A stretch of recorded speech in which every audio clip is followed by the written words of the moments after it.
bill for that. They scammed me out of $5,000. An elderly woman claims to have been swindled out of her entire life savings. Scammers from Nigeria are to blame. Tonight at 11, Consumer Alert has been issued by the Attorney General's Office. Criminals are mailing fraudulent checks, hoping you fall for their scam. This story and more tonight. Experts agree the best way to deal with crime is to take every step to prevent it from happening to you. In this program, the Justice Department, Secret Service, FBI arm you with information to keep you one step ahead of the bad guys. And we hear from the U.S. Border Patrol how they practice conservation while protecting our borders. Do you know how to recognize a counterfeit bill?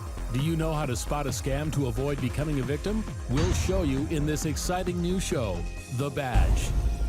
I'm Jim McDevitt, United States Attorney for the Eastern District of Washington. As the United States Attorney, you're presidentially appointed and then approved by the full Senate. You are the Chief Federal Law Enforcement Officer for your district. Nationally, they set priorities. For example, terrorism, violent crime, organized drug crime, white-collar crime like mortgage fraud, internet fraud, that sort of thing, civil rights. It is the responsibility of this office, in conjunction with the other federal law enforcement agencies and with input from the state and locals, to determine what are the issues that are eating this district alive. Well, in Eastern District of Washington, we have a fairly active border. Not a week goes by but what we don't have some form of human trafficking or human smuggling at the border, along our northern border. Gangs. We've seen we have over 900 identified gang members in Spokane. We have everything from arson to terrorism to child sexual predators, kidnapping, extortion. The degree and level of cooperation between the various law enforcement agencies is outstanding. We've got people who check their egos at the door. They're focused on getting the job done. Learn how the criminals are coming up daily with new ways to scam you. Watch programs like The Badge. Stay ahead of them.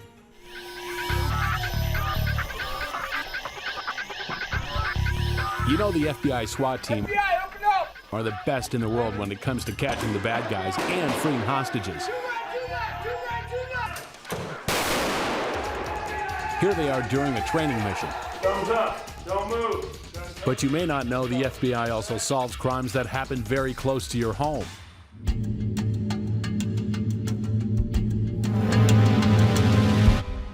Crimes using the internet or computers to facilitate those crimes have become very pervasive as the internet has become part of the fabric of our society. Along with that, today it's possible for an individual living in any part of the world, say for instance the Ukraine or in Brazil or somewhere else, to reach out and touch the average American in their pocketbook, in their home, through computer exploitation. One thing that we see through regular reporting are the advertisement of goods and services on, again, a site like Craigslist. It could be eBay, it could be anything online, nickel trader, where a car, for instance, is offered at well below market value. In this particular example, what we see is an individual who purports himself to be a member of the U.S. military, and he's offering this vehicle for what is well below any sort of blue book value. They don't own these cars. What they're actually doing is they're harvesting pictures of a car that's actually for sale somewhere, but they don't own the car and never intend to deliver the car, and all they're doing is extracting funds from unsuspecting people in this country that they then pay as a deposit. From anywhere in the world, they can post dozens, if not hundreds, of these types of advertisements in cities across the country. And what you see if you respond to this, because it is an attractive offer, is you'll get a response back that looks like it's from an eBay certified purchase program. And it will ask you to wire transfer thousands of dollars to via MoneyGram to an individual who says, in this particular case, he's in San Diego. But in actuality, those monies can be picked up anywhere in the country and, in fact, the world. If you're buying a product, obviously, money has to change hands. You should never be asked to wire transfer money or use Western Union MoneyGram services, which is the same thing as a wire transfer, unless you personally know the individual with whom you're doing business. You won't get a car, you'll be out the money, and the story will end badly. To report a scam or to learn more about internet crimes to avoid being scammed, go to the FBI's Internet Crime Complaint Center, ic3.gov.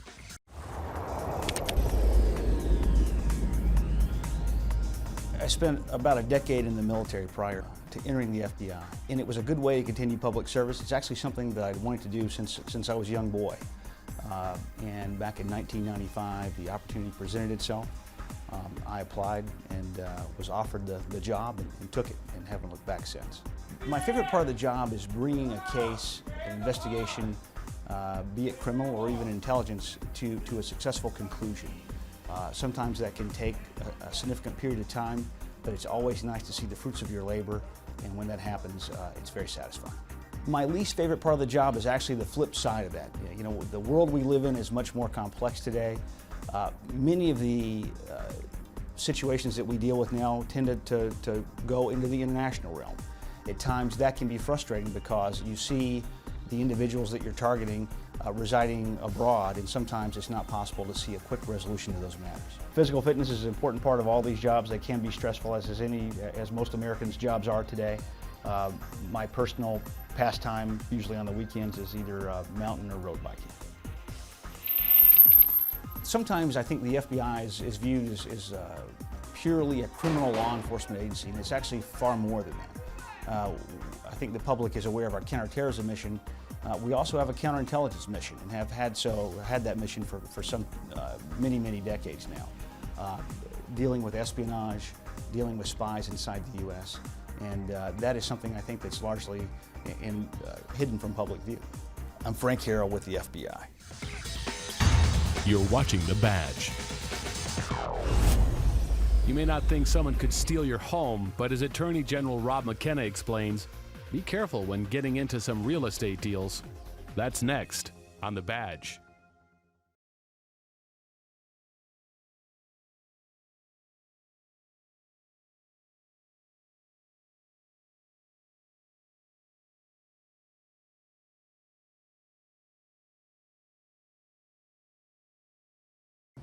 Foreclosures and mortgage delinquencies in Washington state are increasing. Borrowers with adjustable rate mortgage loans see significant increases in their mortgage loan payments amid declining property values. The Washington Attorney General's office is here to help you by cracking down on mortgage fraud and deceptive offers. Washington Attorney General Rob McKenna is here to teach you how to avoid being scammed. If you're considering refinancing or modifying your home loan in order to lower your mortgage payments, be careful. There are a variety of scams out there that you need to watch out for. One such scam starts with people who call and say they want to help you keep your home, but they're really just trying to steal your equity, often preying on your fear. Scammers will approach you promising to help keep your home by giving you options to sell your property, then buy or lease it back once you get back on your feet.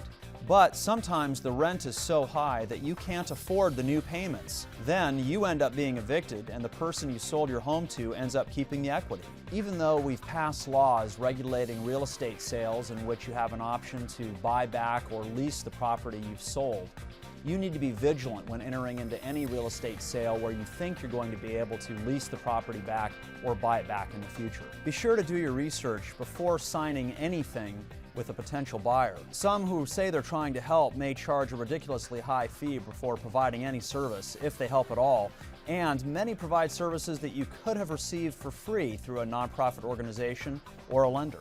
Scammers are so good that you may not realize the person on the phone has a script that guides them on what to say. They want you to trust them and to keep you on the phone and then take your money. In many cases, the business offering to help you never contacts your lender at all, and you don't realize what's happened until the money you've paid them is gone and it's too late. If you are having trouble making your mortgage payments and need help, start by contacting your lender. They may be able to negotiate with you. For more information on how to avoid mortgage scams and to find out what the Attorney General's office is doing to help, please visit our website or call the Washington Homeownership Information Hotline. This is Jim Tilley with the U.S. Attorney's Office. He investigates white-collar crimes here in the Northwest.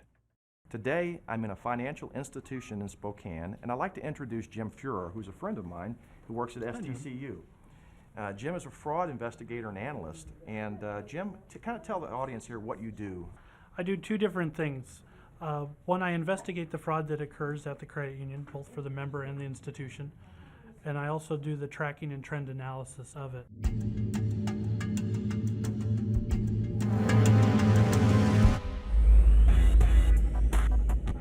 20 to 40% of the fraud that comes in has been in the areas of the scam lottery checks and the secret shopper scams. For the lottery scams, they initially can get contacted by email saying you're the big winner, and that'll be followed with a check and a notification letter. Or they'll just receive something in the mail that they weren't expecting. That'll be a check and the letter saying you're the big prize winner, here's the check, and then instructions on what to do from there. They say, please deposit this check, and then take a large portion of those funds, and then Western Union or MoneyGram them back to the fraudster to pay for the taxes or the fees associated with winning the big prize. It's one of those, you pay up front, and then you'll get your prize. Jim, isn't it true that if you win a lottery, you don't have to pay fees? That's correct. If you're the big winner, they'll send you your money. You don't have to pay up front to then receive a prize. Right, and it's against federal law. That's correct. Anytime you receive a check, especially a lottery check and letter that you weren't expecting, to notify your institution when you come in and have them look at it further before depositing it. I need to deposit this in my account, please. All right. So Jim, we've talked about the lottery scam, but let's talk about what's really hitting the financial institutions with these types of frauds, and that's the secret shopper scam. The secret shopper scam is a new twist of the old Nigerian scam letter. Inside that, it's got an instruction letter, a check, and a survey form. The letter actually makes them feel like they are employed by the secret shopper program, even though they've never filled out an application. You're instructed in there to take the check down to your institution, deposit it, withdraw a large amount of cash, and then go shopping at these big box stores, and you get to keep the merchandise. Big hook at the end is, they say one of their major clients is Western Union or MoneyGram. You're supposed to take a large portion of that funds that you deposit into your account in cash, go into Western Union or MoneyGram, wire it off, and again fill out the evaluation form. You just got a check in the mail? You weren't expecting a check? I wasn't expecting it at all. $5,000 in the mail? No, it just came in the mail And you today. have no idea who sent this to you? I don't. Are you to wire some of the money back? Yes, through Western Union. Okay. Have you not heard anything about the secret shopper scam? No. Did you sign up to be a secret shopper? No, I didn't. I can guarantee you that if you deposited this check, it's going to come back fraudulent. Oh. And you're going to be responsible for this money. Oh my gosh. We probably should not deposit this check. In fact, what we should probably do is take a copy and turn it over to the authorities. So same as the lottery, it's a counterfeit check, and it's going to come back counterfeit, and they're responsible for the dollars. That's correct. Now, you've also talked to me about ATM fraud, and that's a problem also. It's a growing trend. Can we go outside and look at the ATM machine and talk a little bit about what you're seeing with the ATM fraud? Absolutely, let's go. Okay, let's do that. So Jim, thank you for taking me to your favorite ATM machine Welcome. here. Can you explain a little bit to the audience how a fraudster may gain access to a person's ATM information? One of the things we've been seeing happen is the use of skimmers. And what skimmers are is a device that'll go over the top of the slot of where you put your ATM card into. They've taken the time to mold them and look just like the machine itself, but it still look a little bit unnatural from what you're used to seeing all the time in size or shape. Look for any type of tampering. You know, does it look unnatural? Is there sticky glue residue around the outside? Or does the ATM machine itself look like it's been tampered with? So Jim, when a member goes to the ATM machine, they have to have their card and they also have to have a PIN number. How can a bad guy or fraudster gain access to that PIN number? What the fraudster will do is they'll actually put a device over the top of the slot where you put the ATM card into, and then when you use the machine, you try and take back out your card, it won't release your card. The fraudster, posing as a good Samaritan, will come up to the person at the ATM machine, say something to the effect of the same thing happened to them. Hi, can I help you? What they'll do then is they'll ask you for your PIN number to try and help you out. Excuse me, hi. Looks like you're having a problem with that. Yes, it won't give me my card back. Did you put your PIN in there? Yeah, I even got the cash. You got the money and won't give you your card? No. Maybe, this happened to me once. Maybe I can help. What's your PIN? 2356. This has happened to me before too. I don't know, it's like it's jammed in there. One time this happened to me and I had to go in the bank and they were able to get somebody out here right away and just get it out of there. That's what I would do. Okay. Okay? Always keep a hold of your card and keep your PIN number separate from the card. And if any machine ever traps your card, immediately just contact your financial institution and have them block the card. Well, Jim, thank you very much for your time. I appreciate all the You're information welcome. you've given the public, and we hope to speak to you soon. Thank you very much. You're watching The Badge. Would you know if someone handed you a counterfeit bill? Get your wallet out. Agent Kevin Miller of the United States Secret Service shows us some security features of U.S. currency, so you'll know a phony. That's next on The Badge.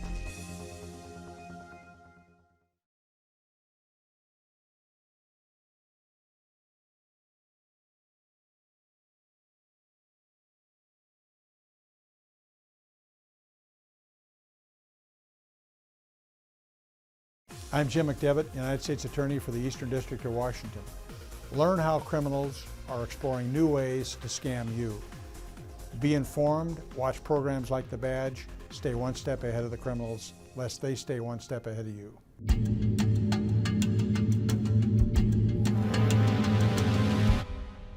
Secret Service is a dual mission agency. In other words, half of our time is spent doing protection for the President, Vice President, former presidents, heads of states, those sorts of things. The other half of that portion we do is strictly criminal investigations, whether it's counterfeit currency, cybercrime, forgeries, credit card fraud, anything that would impact our financial integrity as a country, we would investigate. A genuine U.S. currency has built-in security features.